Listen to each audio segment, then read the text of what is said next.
जिस व्यक्ति को एलएसी और एलओसी के बीच में अंतर क्या है वो नहीं पता, वो व्यक्ति आज अगर इंडियन आर्मी पर सवाल उठा रहा है तो कहीं ना कहीं कांग्रेस को और राहुल गांधी को अपने गिरबान में झांकने की जरूरत है। हम अपना जो कश्मीर है मुकम्मल उसको हासिल करके रहेंगे। राहुल गांधी को अगर देश के खिलाफ जाना है, देश की मुखालिफत करनी है, कश्मीरियों की मुखालिफत करनी है तो वो उनकी गलती है और जनता सब देख रही है, जनता सब जानती है कि कौन वाकई हिंदुस्तान के हित में बात करता है और कौन अहित में बात करता है। देखिए, अपनी मदरलैंड से सबसे ज्यादा प्यार होता है, अपनी मातृभूमि से सबसे ज्यादा प्यार होता है और ये बात में कोई दो राही नहीं है और हम सब जानते हैं और राहुल गांधी बात स्पष्ट कर चुके हैं कि वो हिंदुस्तान को अपना कभी मातृभूमि मान ही नहीं पाए। वो इटली को मानते हैं, शायद इटली के समझते हैं अपने आप को, इसीलिए आज हिंदुस्तान की मुखालिफत कर रहे हैं, हिंदुस्तान में जो हो रहा है उसके बारे में उलझुल बयान दे रहे हैं कि पालघर में साधुओं की हत्या कर दी गई, बेरहमी से इनमें से कोई नहीं बोला। जब भी हिंदुस्तान में जब इन्हें लगता है कि ये मौका परस्त है, ये वोट बैंक है, तो ये आ जाते हैं सामने, वरना क्यों नहीं बोलते। सारे कहाँ गए वो liberal so called pseudo secular लोग, वो प्लेकार्ड्स वाले जो सारे बॉलीवुड वाले लेके खड़े हो जाते थे। पालघर के साधुओं के बारे में किसी ने कुछ नहीं बोला, क्यों? उनका दर्द नहीं था। तो ये उनकी सोच दर्शाता है, उनका झूठापन दिखाता है कि ये सिर्फ वोट बैंक को इकट्ठा करना चाहते हैं। और क्योंकि मैं खुद मुसलमान हूँ, माइनॉरिटी से आती हूँ, कि जितनी सुरक्षित माइनॉरिटी मेरे देश, मेरे हिंदुस्तान में है, किसी और देश में ना थी ना होगी कभी। तो मैं बहुत गर्व से अपने हिंदुस्तान में रहती हूँ और मुझे कोई डर नहीं है। जो लोग कह रहे हैं कि हिंदुस्तान में मुसलमान या माइनॉरिटी सेफ नहीं है, वो झूठ बोल रहे हैं, हिंदुस्तान को बरगला रहे हैं और दंगे भड़काने के काम जो ये करते आए हैं, जो अभी हाल ही में दिल्ली में भी करा, वही ये काम आगे भी करना चाहते हैं। निगत मैम, कांग्रेस की तरफ से लगातार क्वेश्चन उठाए जा रहे हैं लद्दाख बॉर्डर को लेकर। आज राहुल गांधी ने कहा है, क्या केंद्र सरकार इस बात को बता सकती है कि चीनी सेना हमारे लद्दाख में घुस चुकी है या नहीं? ये किस तरीके से जो बार बार हमारी सेना का मनोबल तोड़ने की बात कर रहे हैं, इस बात को लेकर आप क्या कहना चाहोगे? देखिए, कांग्रेस पार्टी उस बैकग्राउंड से आती है, उस संस्कृति से आती है जहां पर हमारी आर्मी जब एयर स्ट्राइक और सर्जिकल स्ट्राइक करती है, अपनी जान को दांव पर लगाकर उसके बाद वो सवाल करते हैं। मैं मानती हूं कि वो विपक्ष की भूमिका जो है कांग्रेस पार्टी निभा रही है, पर कहीं ना कहीं विपक्ष की भूमिका निभाते निभाते वो देश की विरोधी कम बन गई, उसको पता नहीं चला। और आज के उसके सवाल, राहुल गांधी जी के सवाल हो, कांग्रेस प्रवक्ताओं के सवाल हो, वो बिल्कुल दर्शाता है कि कहीं ना कहीं उन्हें अपनी हिंदुस्तान की सरकार तो भूल जाइए, वो तो मोदी सरकार से नफरत करते हैं, उसका कोई हल नहीं है, लेकिन वो इंडियन आर्मी के ऊपर भी एक तरह से सवाल उठा रहे हैं। जहां हमारी आर्मी चीफ कह चुकी हैं कि कोई चिंता का विषय नहीं है, चीनी के बारे में जितनी बात है सारी विषय पे हो चुकी है। जिस व्यक्ति को एलएसी और एलओसी के बीच में अंतर क्या है वो नहीं पता, वो व्यक्ति आज अगर इंडियन आर्मी पर सवाल उठा रहा है तो कहीं ना कहीं कांग्रेस को और राहुल गांधी को अपने गिरबान में झांकने की जरूरत है। मैम, इससे पहले रणदीप सुरजेवाला भी ये कह चुके हैं कि लद्दाख में चीनी सेना आ चुकी है और हमारी सरकार सो रही है।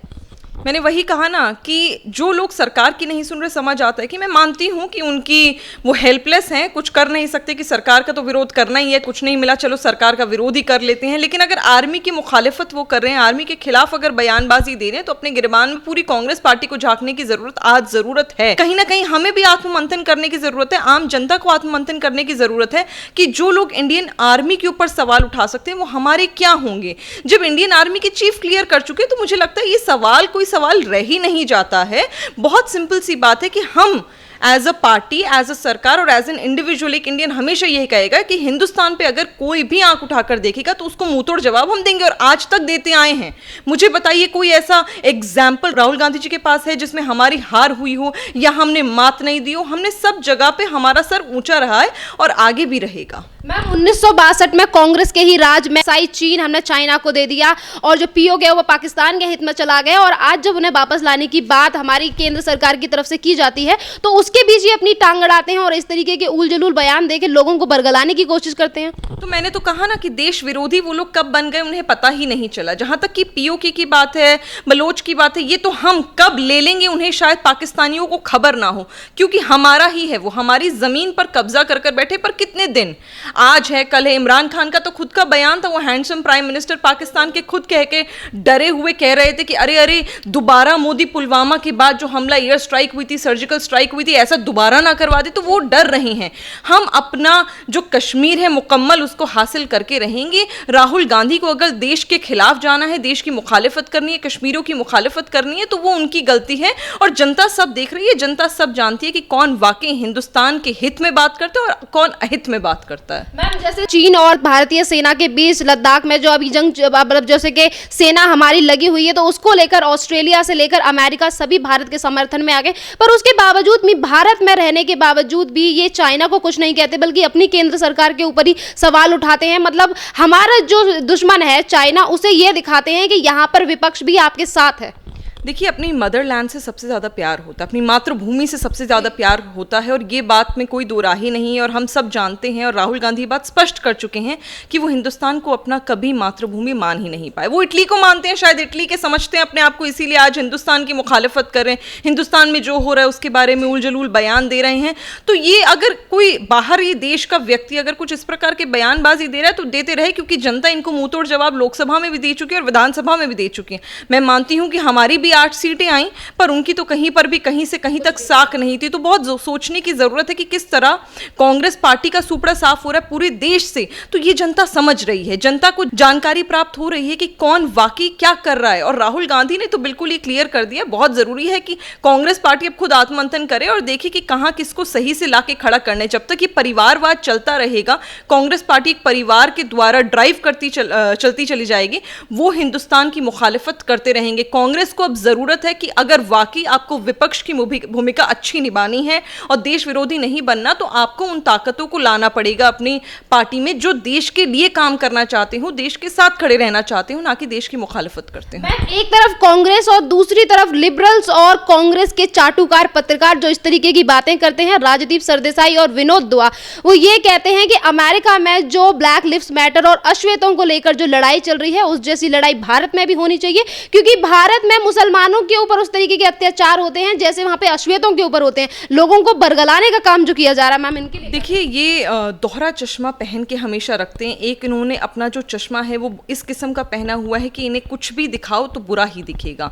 इन्होंने, मैं बिल्कुल कहती हूँ कि जो अमेरिका में हुआ वो बहुत गलत हुआ, और सारी लाइव्स मैटर करनी चाहिए, चाहे वो दलित हो, चाहे वो हिंदुस्तान में मुसलमान हो, सिख हो, ईसाई हो, हिंदू हो, कोई भी हो। लेकिन आप देखिए, पालघर में साधुओं की हत्या कर दी गई बेरहमी से, इनमें से कोई नहीं बोला। जब भी हिंदुस्तान में जब इन्हें लगता है कि ये मौका परस्त है, ये वोट बैंक है, तो ये आ जाते हैं सामने, वरना क्यों नहीं बोलते। सारे कहाँ गए वो liberal so called pseudo secular लोग, वो प्लेकार्ड्स वाले जो सारे बॉलीवुड वाले लेके खड़े हो जाते थे। पालघर के साधुओं के बारे में किसी ने कुछ नहीं बोला, क्यों? उनका दर्द नहीं था।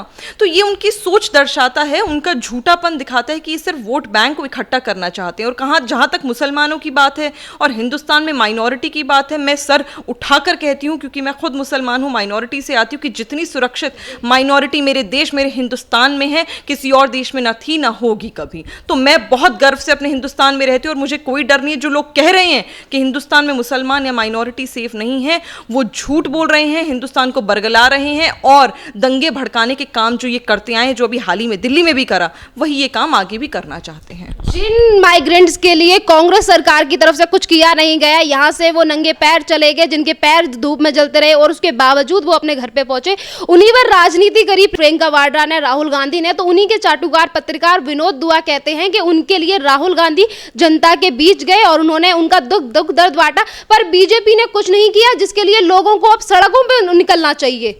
बहुत ही शर्म आ रही है मुझे कि इस प्रकार की बयानबाजी हो रही है, और शर्म आनी चाहिए राहुल गांधी जी को, क्योंकि वो एक दिन, सिर्फ एक दिन किसी मजदूर से जाके मिल लिए और उसकी वीडियो बना के उन्होंने डाल दी, और उसी का वो हाहाकार मचा रहे कि हम तो गए और हमने काम करा। मुझे बताइए, क्या राजस्थान में आपकी सरकार नहीं थी? आपने कुछ नहीं करा। वायनाड में आपने अपने क्षेत्र में क्या करा? मुझे बताइए। आपकी माता जी का क्षेत्र है रायबरेली, वहां आपने मजदूरों के लिए क्या कहा और क्या करा, वो आप मुझे बताइए। मनरेगा में जिस प्रकार के हालात आपने करे, तो हमें पता है कि कितना स्नेह आपके दिल में मजदूरों के लिए, लेबर क्लास के लिए है और कितना नहीं है। आज आप जाइए, चप्पा चप्पा छानिए, आपको हजारों की तादाद में, लाखों की तादाद में पूरे हिंदुस्तान में, आपके चैनल के माध्यम से बहुत खुलकर डटकर ये बात कहती हूँ कि भारतीय जनता पार्टी का एक एक कार्यकर्ता आपको जनसेवा में दिखेगा, चाहे वो कार्यकर्ता हो, चाहे वो सांसद हो। लेकिन मुझे बताइए, कांग्रेस कहीं दिखी? ये मैं नहीं कह रही, न्यूज चैनल्स कह रहे हैं, आप ही लोग बताते हैं हमें, आप ही के माध्यम से हमें पता चल रहा है कि पूरे हिंदुस्तान में कौन सा कार्यकर्ता निकला और कौन सा नहीं।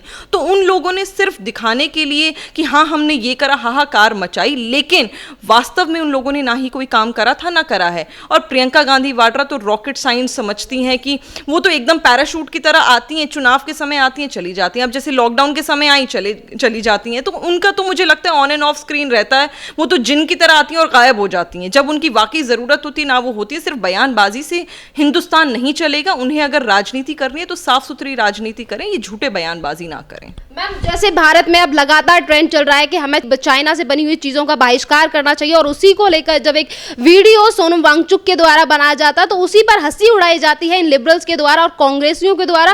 उमर अब्दुल्ला कहते हैं कि ये इस तरीके से बॉर्डर पर जबान बढ़ रहा और यहाँ पर तुम इस तरीके से अनइंस्टॉल करके चीज़ों को लड़ पाओगे उनसे। और दूसरी तरफ राजदीप सरदेसाई कहते हैं कि अगर सब चीज़ों का बहिष्कार करना है तो क्यों ना अहमदाबाद में बनी हुई मूर्ति को तोड़ दिया जाए, यानी कि स्टैचू ऑफ यूनिटी को तोड़ने की बात करते हैं। शर्म आती है मुझे राजदीप जी पर कि वो इस तरह की गंदी और गलीच बातें कर रहे हैं कि स्टैचू ऑफ यूनिटी को तोड़ देना चाहिए, क्योंकि उसको डिमोलिश करने का मतलब है हिंदुस्तान की संस्कृति को डिमोलिश करना। एक हमने नेचर दिया है उसको, एकता का, उस एकता को डिमोलिश करना। तो उनको शर्म आनी चाहिए और सोचना चाहिए वो किस तरह की बयानबाजी अपनी पत्रकारिता के लिए कर रही हैं। दूसरा, जो आप सारी बातें कह रही हैं, मैं मानती हूँ कि कहीं ना कहीं फॉरेन पॉलिसी को देखते हुए, मद्देनजर रखते हुए सरकार इस पर जल्द से कड़ा फैसला लेगी। और बहिष्कार की बात है तो ये कोई आज की बात तो नहीं है, ये तो पता नहीं कितने सालों से हमारे हिंदुस्तान में मुहिम चल रही है। हर साल दिवाली पे कितने लोग तादाद में बाहर निकलते हैं और कहते हैं कि चाइनीज प्रोडक्ट्स का बहिष्कार करिए, और अगर आपको दिए बाती भी लेनी है तो आप हिंदुस्तान से लीजिए, क्योंकि हमारी इकोनॉमी बढ़ेगी, हमारे यहाँ जॉब्स बढ़ेगी। और स्वदेशी का नारा तो खुद हमारे माननीय प्रधानमंत्री नरेंद्र भाई मोदी जी ने दिया है, उन्होंने खुद बोला हमें आत्मनिर्भर बनना है। तो क्या आपको नहीं लगता ये कहीं ना कहीं इशारा है कि हाँ, अब हमें खुद ही मैन्युफैक्चरिंग करनी है, यहाँ जॉब्स बढ़ानी है? मैं मानती हूँ ये महामारी रही, पर बहुत लोगों ने इसमें से खुद अपॉर्चुनिटीज निकाली हैं। अब हमारे देश में मास्क बनने लगे हैं जो पहले हमेशा इंपोर्ट हुआ करते। तो इस तरह चीज़ें हम आत्मनिर्भर बन रहे हैं और बनते रहेंगे, और जल्दी वो दिन आएगा जब हमें चाइना से कुछ भी सामान खरीदने की ज़रूरत नहीं पड़ेगी।